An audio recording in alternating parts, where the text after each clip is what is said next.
Hey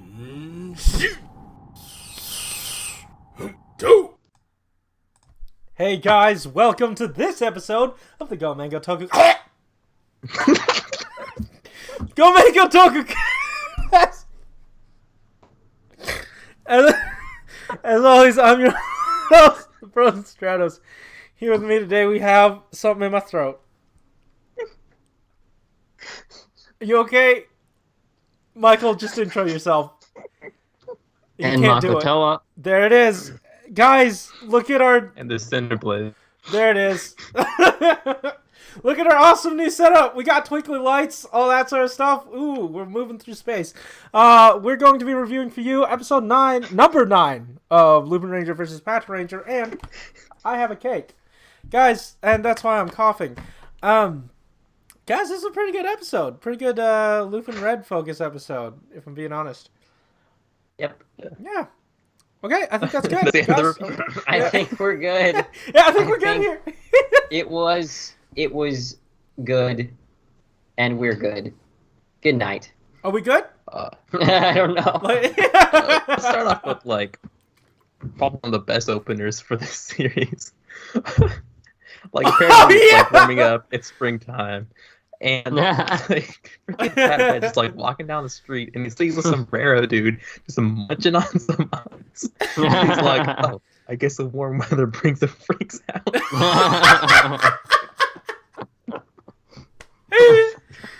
Oh, that was great. And it was almost to make you think that it was going to be a Pat Red focus episode. Oh, right, yeah. No, but Alex called it this... from the beginning. He knew. Yeah, the second they start off with one team, it's immediately going to be a focus episode for the other. Yeah. That's just how it goes. I thought this was a really solid Lupin Red episode, though. Yeah. I can really sympathize with his backstory now. And, earlier on, before this episode, I thought, man, the Lupin Rangers really have good backstory, but don't have, interesting enough or good enough characterization for me. And the Pat Rangers have that interesting characterization, but not that good backstory. Turns out, Lupin Red has something going on, and it's really interesting. I can really sympathize with taking something for granted, having that immediately taken away and missing it entirely, and having that be the basis of his backstory. I thought it was a lot better than Yellow's.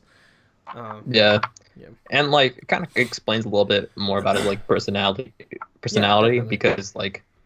he's kind of failed to live up to his brother's expectations, so he kind of puts up that facade. That he's kind of up there and stuff. Yeah, he's got to get his head in the game. He's got to get his head in the game. No. Yeah. That High School Musical reference. I don't think it was a direct reference, but dang, I'm pretty sure I saw that scene in that movie somewhere. That was fulfilling for me. That reminded me of High School Musical 3, where it was the last game, he had to make the shot or something, and then everything went quiet, and then he looked over to the stands, and then Vanessa Hudgens stood up and started singing at him, then he started singing back, and then it snapped back to the game. This is Lupin Ranger versus Patranger, so let's talk about that. Are you sure? Because it was High School Musical for that one scene. It was. Yeah. We're getting ahead of the scene that I liked, though, which was that very brief elevator fight. I actually liked that. That was pretty dope, but don't get in an elevator. That's just dumb.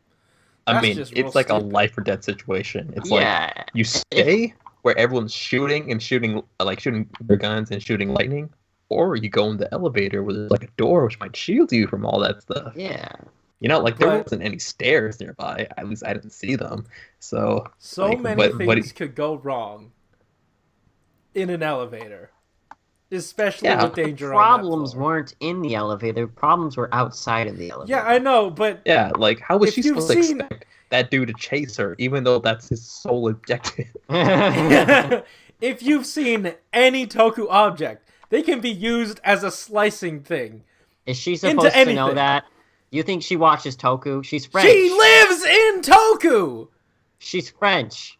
No, but she lives in the Oh, universe. right, she's French! Okay, That was you know, neat. the thing about that, like, usually when they have, like, the foreign, like, guests and stuff, not the guests, because I don't know what that person is, but, like, the foreign Hello, everybody, actors. my friends!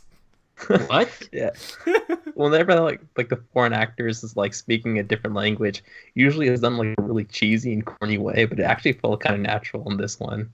And, Well, her whole, I feel like, dialogue with, Lupinranger, like, thankfully she can speak Japanese, like, what a coincidence. But, like, I really liked their kind of bond that they made, you know?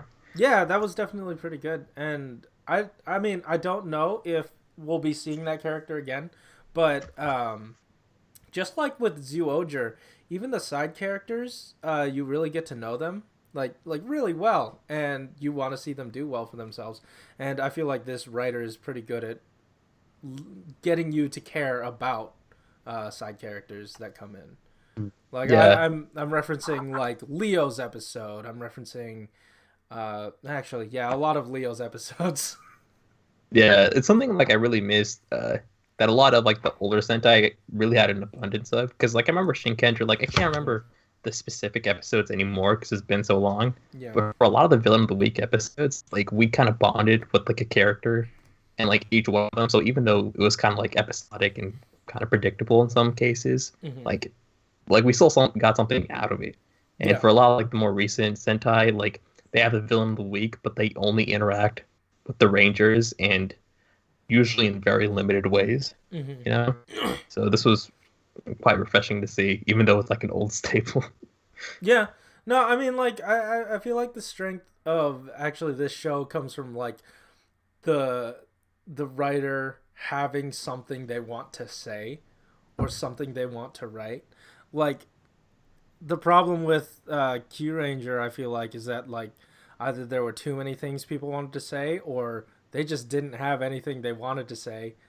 They had things that needed to be done money-wise, and that's how that happened. Yosha, lucky. Jesus Christ. That was the message of that show. Yeah. Don't you forget it.